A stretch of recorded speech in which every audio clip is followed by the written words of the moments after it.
Assalamualaikum warahmatullahi wabarakatuh. Keadaan politik dan ekonomi di negara kita saat ini, bagaimana Pak? Apakah seburuk itu dan harapan untuk ihdinas siratal mustaqim itu kita kembali di jalan yang lurus, pijakan-pijakan yang ada? Ihdinas siratal mustaqim itu menggambarkan tiga. Anda punya kekuatan pijakan, Anda punya kekuatan pegangan, Anda punya kekuatan payung. La haula wala quwata illa billah. Ini salah satunya. Nanti berikutnya ya. Iya. Jadi ini baru salah satu anak perusahaan yang kami tampilkan PJB ya. Ini untuk PLN itu ada dua anak perusahaan, yaitu PJB dan Indonesia Power. Tapi kira-kira hampir sama, gedean Indonesia Power dikit lah kira-kira. Nah ini ya, grafik ini menunjukkan ya, yang hitam-hitam di atas itu dominasi daripada swasta. Swasta itu asing dan asing itu. Begitu. Lah yang kemudian warna-warna kuning itu yang PJB, yang biru muda ini adalah punyanya Indonesia Power. Ini grafik Jawa Bali nih Bang. Grafik Jawa Bali. Jadi yang akan saya bicarakan ini ya adalah dominasi. Jadi kelistrikan itu perlu diketahui Bapak Ibu sekalian. Itu kelistrikan itu dominannya itu 85% itu ada di Jawa Bali.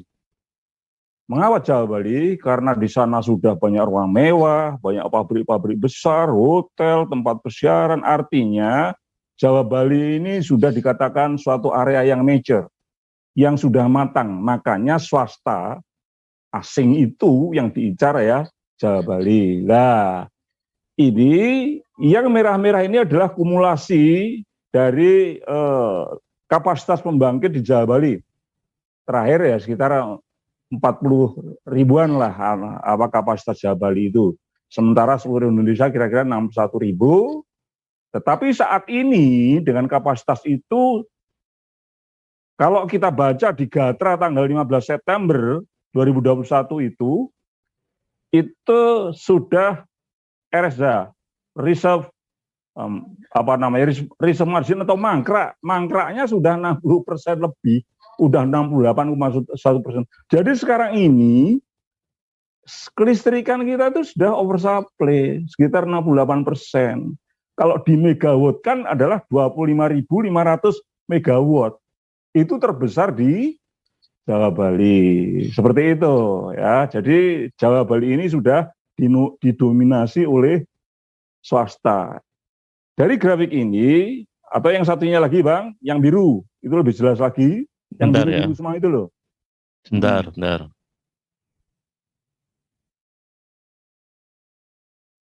Sudah nampak Bang? Belum.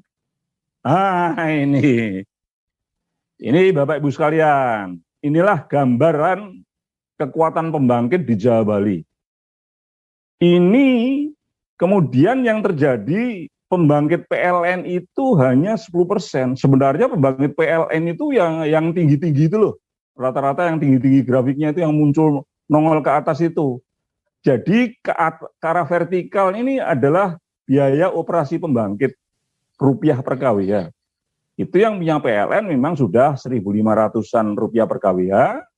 Sementara memang yang pembangkit swasta ini karena baru-baru hanya 500 sampai 600 rupiah per kWh, dan karena itu ya memang mereka yang dipakai. Nah ini begini ceritanya, mengapa bisa terjadi seperti ini?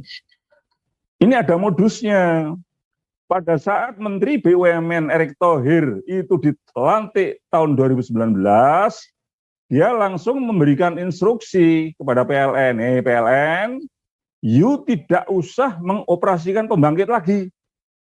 Biarlah yang mengoperasikan pembangkit itu yang swasta-swasta itu, ya termasuk punya dia itu, yang di Batang itu loh. PLTU Batang itu kan 2000 megawatt yang namanya Bimasena itu, kemudian joint venture dengan Jepang ya, Itetsu sama Marubeni, 2000 mega itu milik dia, itu yang bekerja gitu loh. Jadi sekaligus ini menggambarkan disinilah dominasi peng-peng tadi, dominasi daripada oligarki tadi. Yang kerja adalah pembangkit-pembangkit yang pendek-pendek itu. Tetapi sekali lagi ini adalah perintah Erick Thohir. Perintah Erick Thohir ini tidak serta-merta ditelan sama orang-orang PLN. tapi dibikin suatu permainan yang cantik lah, gitu kira-kira. Terjadilah grafik ini. Grafik ini saya peroleh dari PLN P2B, Pusat Pengatur Beban, yang di Gandul sendiri itu pusat pengatur beban. Ya, dia yang ngatur pembangkit-pembangkit mana yang hari ini harus dioperasikan dan sebagainya. Ini mereka kemudian caranya supaya pembangkit PLN tersingkir itu ditender, dilelang, mana yang rendah biaya operasinya itu yang dipakai. Tetapi ingat, lelangnya di sini tidak lelang total komponen-komponen pembangkit itu. Perlu diketahui Bapak Ibu sekalian, komponen pembangkit itu terdiri dari komponen A adalah investasi, komponen B adalah komponen manajemen, kemudian karyawan, tenaga kerja, komponen C adalah bahan bakar, komponen D adalah komponen penunjang. Nah, yang ditender ini komponen bahan bakar, komponen C. Kalau kemudian tendernya memang mau fair, mestinya semua komponen A, B, C, D dilelang semua. Kalau itu dilelang semua, ya saya yakin yang pembangkit-pembangkit yang baru ini pasti keok, gitu loh. Tapi ingat, pembangkit-pembangkit swasta asing ini, meskipun dia nggak kerja, ada pasal yang namanya TOP, Take or Pay Clause. Klausul yang mengatakan bahwa pembangkit itu kerja atau nggak kerja perharinya, setrumnya itu dibeli oleh PLN dengan jaminan 100% ya, 70% dari strom yang dipotensi dibangkitkan per hari itu kerja nggak kerja sudah dijamin 70% itu dibeli. Gitu loh. Wah, jadi memang ya sudah pesta pora. Nah, swasta ini mengapa kemudian mereka bisa masuk, bisa menguasai, menyingkirkan pembangkit-pembangkit PLN? Ya karena dibikin regulasi dan di sana ada intervensi para pejabat yang membawai PLN. Ya menurut istilahnya Pak Rizal Ramli ya peng-peng itu. Kalau kemudian mereka tidak dengan tangan-tangan kekuasaan, nggak mungkin swasta ini masuk ke PLN. Mengapa? Karena PLN adalah cabang yang exclusive right. Ya, menurut teorinya Erhard Epler, ahli dari Jerman itu, kelistrikan di seluruh dunia itu sebenarnya exclusive rights. Ya, atau monopoli alamiah. Kalau di dalam Islam, ya itu ya sering saya kemukakan lah bolak-balik ya. Hadis riwayat Ahmad mengatakan bahwa al-muslimuna suroka'u bisalasin fil ma'i wal kala'i wanar wa samanuhu karam. Bahwa umat Islam atau umat manusia itu berserikat atau ada kebutuhan dasar, yaitu namanya air, ladang, dan api. Api itu energi, minyak, dan listrik, diantaranya ya batu bara, itu api. Dan haram hukumnya untuk dikomersilkan.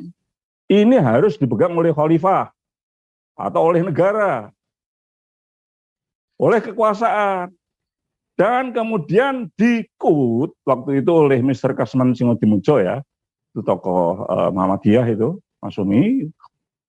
Beliau memang bukan anggota BPU PKI, bukan PPKI dan sebagainya, tetapi memasukkanlah usulan. Ini loh, ini bagus ideologi Islam ini dimasukkan dalam portofolio Pancasila, portofolio Undang-Undang Dasar 45, masuklah di pasal 33 ayat 2. Cabang produksi yang penting bagi negara dan menguasai hajat hidup orang banyak, itu harus dikuasai negara. Ada di dalam sidang MK tahun 2003-2004, klausul ini PLN masuk sebagai cabang produksi yang penting bagi negara. Sah ditok oleh MK Pak Zimlia Sidiki.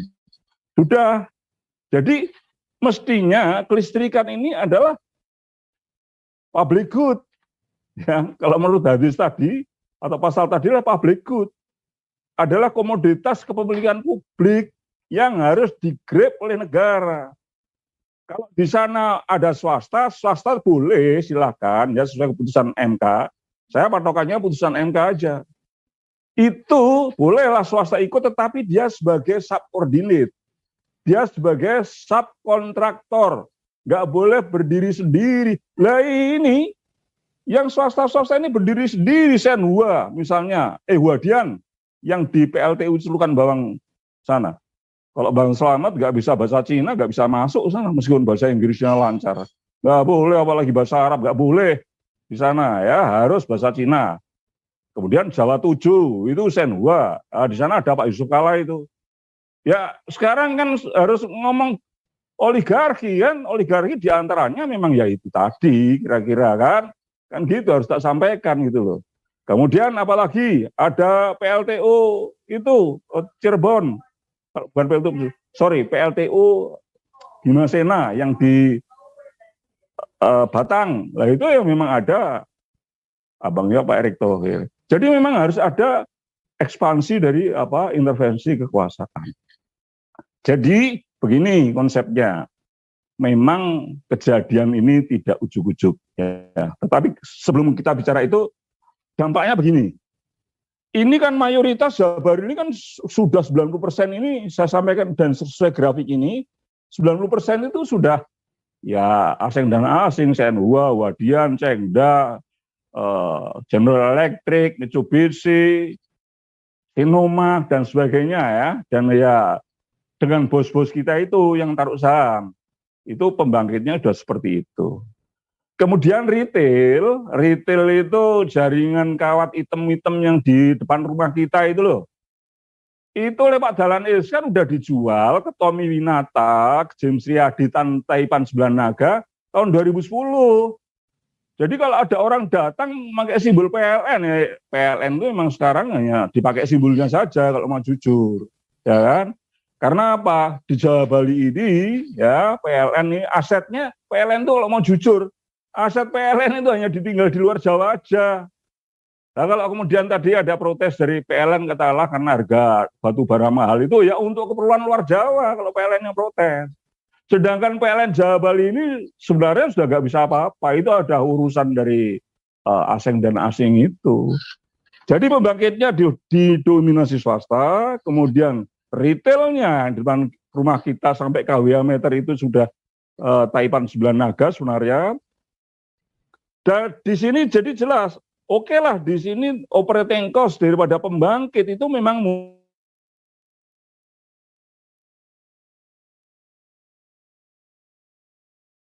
mengusaha listrik swasta itu kartel. Dan ini munculnya secara pengalaman empirik sesuai penuturan Profesor David Hall mengatakan bahwa kalau listrik ini kemudian mayoritas sudah dikuasai mereka itu akan otomatis terbentuk kartel. Lah kalau sudah terbentuk kartel, maka biaya operasi kelistrikan ini yang menentukan kartel.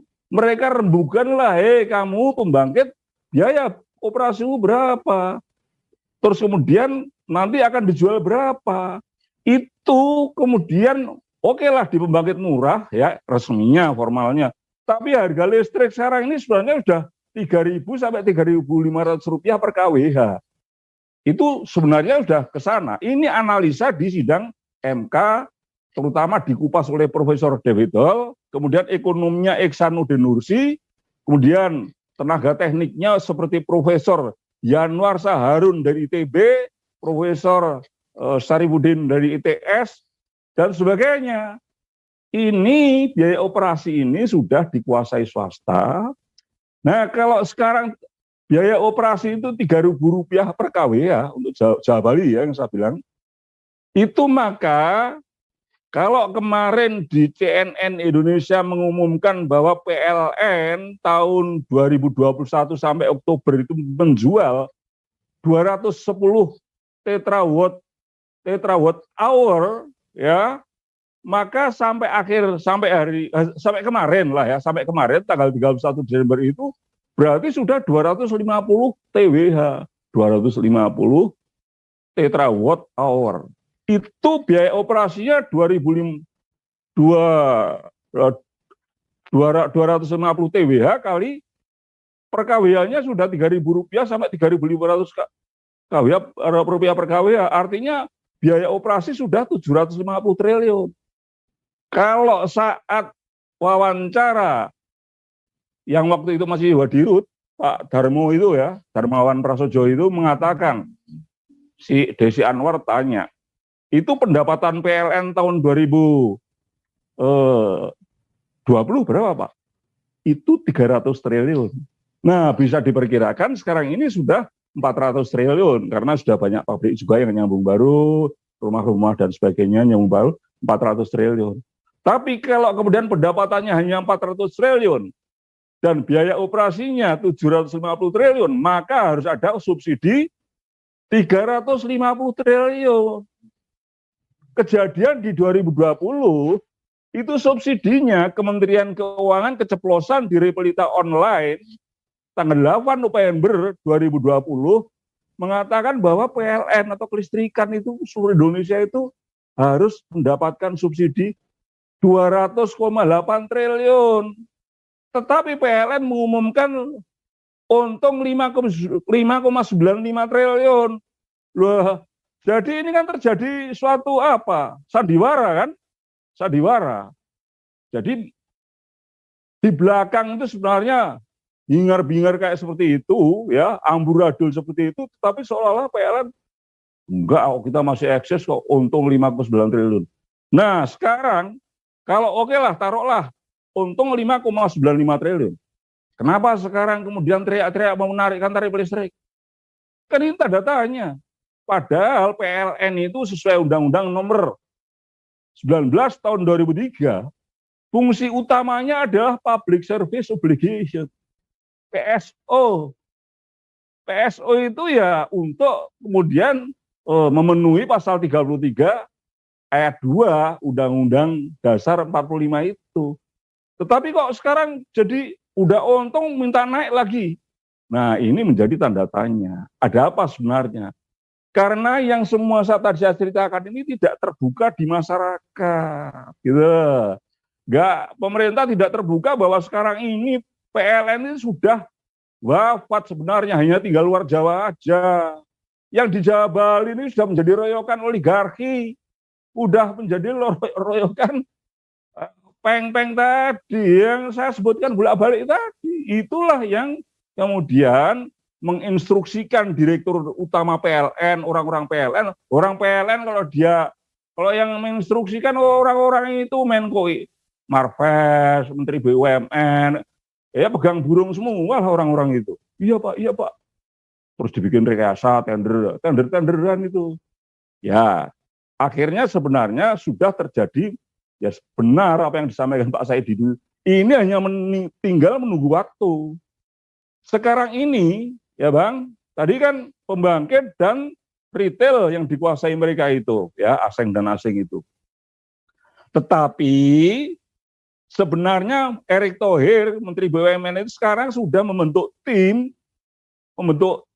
percepatan pembentukan subholding PLN. Artinya apa? Itu transmisi kan sekarang udah dicacah-cacah itu. Udah transmisi Jawa bagian barat, transmisi Jawa bagian tengah, transmisi Jawa Timur dan Bali, P2B sudah dipisah. Itu sebentar lagi transmisi dan distribusi itu akan dijual juga. Nah, kalau sudah seperti ini, nanti kemudian PLN negara sudah tidak bisa mengintervensi dengan tarif. Nggak bisa, karena P2B akhirnya nanti akan dilepas menjadi lembaga independen, pengelola sistem dan pengelola pasar. Sistemnya mereka yang ngatur hari-hari, ya, pembangkit mana yang harus kerja. Terus kemudian retailnya itu di sekian mega ke Bandung, sekian mega ke Jakarta, itu P2B, ya. Itu nanti kalau sudah seperti itu, nanti akan terjadi adalah MBMS, multi buyer multi seller, dan itu nggak bisa nih. Makanya sekarang tarif listrik itu mulai dikasih pemanasan. Tahun depan sudah akan dinaikkan mengikuti mekanisme pasar bebas, belum MBMS. MBMS-nya nanti setelah Erick Thohir ini berhasil menjual transmisi, distribusi dan seterusnya itu, P2B dipisah, ya, baru terjadi MBMS, ditulah nanti akan dilepas dan tarif listrik. Ini pengalaman empirik juga nih. Terakhir Filipina, ya, ini kan kami mengadakan sidang MK waktu itu kan, kami ambilkan saksi fakta dari Filipina, ahli dari Filipina, David Tolong, itu pada saat dilepas itu antara 5 sampai 7 kali lipat itu listrik akan naik. Karena apa? Karena pemerintah tidak bisa menguasai pembentukan biaya operasi. Mereka nagih sesukanya. Nah, pemerintah sekarang sudah nggak bisa apa-apa. Mengapa? Ya karena PLN exclusive right. Listrik itu exclusive right. Sekarang kalau mereka nagih ke pemerintah, sini 200 triliun misalnya atau 300 triliun. Kalau nggak mau, ya diganggu, bisa biar repot gitu loh. Ini yang kemudian jadi korban kan rakyat. Makanya berapapun subsidi itu dibayar oleh pemerintah. Ya, sedikit lagi latar belakang nih, Bang. Itu kapan kira-kira menurut Bang Ahmad Daryoko MBMS itu bisa terrealisasi? Ini kalau sudah jadi apa? Sekarang kan Erick Thohir lagi membentuk tim percepatan subholding PLN. Subholding itu anak perusahaan. Anak perusahaan itu distri Jawa Barat, distribusi Banten, distribusi Jakarta Raya DKI, distribusi Jawa Tengah dan DIY dan seterusnya, saya Bali sana, itu dijadikan anak-anak perusahaan. Kemudian transmisinya dipotong-potong, Jawa bagian barat, ya, dari Anyer sampai katakanlah sampai Kosambi, ya, dari Kosambi sampai ke Saguling misalnya, dari Saguling ke Tasikmalaya dipotong-potong. Setelah dipotong-potong dalam anak perusahaan, kemudian bisa IPO, ya, bisa IPO lah ya, modusnya, bisa juga strategic sales. Kalau sudah seperti ini, PLN nggak ada artinya. PLN pun sekarang ini sebenarnya sudah nggak ada artinya, hanya dipinjem capnya doang, gitu loh.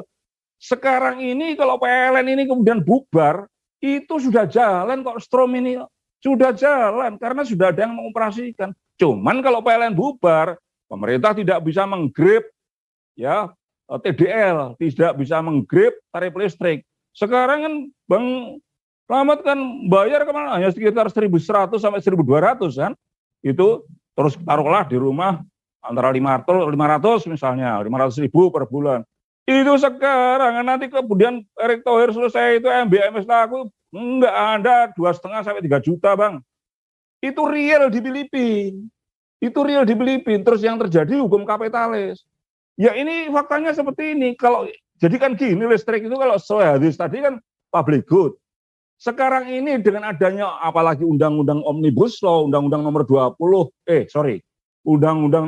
tahun 2020, Cipta Kerja.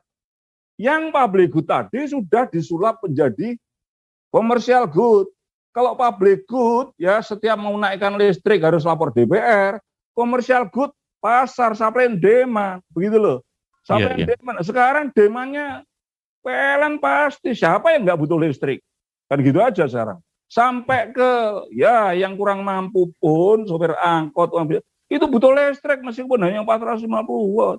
Mereka inilah yang kemudian nanti akan nangis. Apa? Karena nggak bisa bayar listrik, kemudian teplok, sentir, gembreng, ya, bahasanya Mojokerto sana kan gitu. Sentir, gitu, belincong, yang gitu-gitu. Itu seperti itu. Nah, latar belakangnya sekarang ya. Kita harus adil juga ya. Memang ini semua adalah konsep dari WB, IMF, EDB ya. Aslinya itu dari sana. Tahun 98. Diawali memang ya tanggal 31 Oktober 1997 itu kan ada letter of intent ya. Itu kemudian di salah satu letter of intent poinnya itu adalah larangan negara ya untuk mengoperasikan public service, public utilities. Pemerintah negara tidak boleh mengoperasikan perusahaan BUMN pelayanan publik. Ya dia nggak ngomong melarang, tapi kemudian namanya letter of intent kan kehendaknya pemerintah Indonesia seolah-olah. Seperti itu. Akan kami lepas ini yang namanya BUMN sektor publik ini. Strategis, infrastruktur. PLN dan Pertamina infrastruktur ibaratnya. Ini kan pasal 33 ayat 2 dan pasal hadis riwayat Ahmad tadi masuk ke sana. Ini kan kemudian nggak dipatuhi, ya kan hanya dijadikan pajangan saja. Itu awalnya di sana.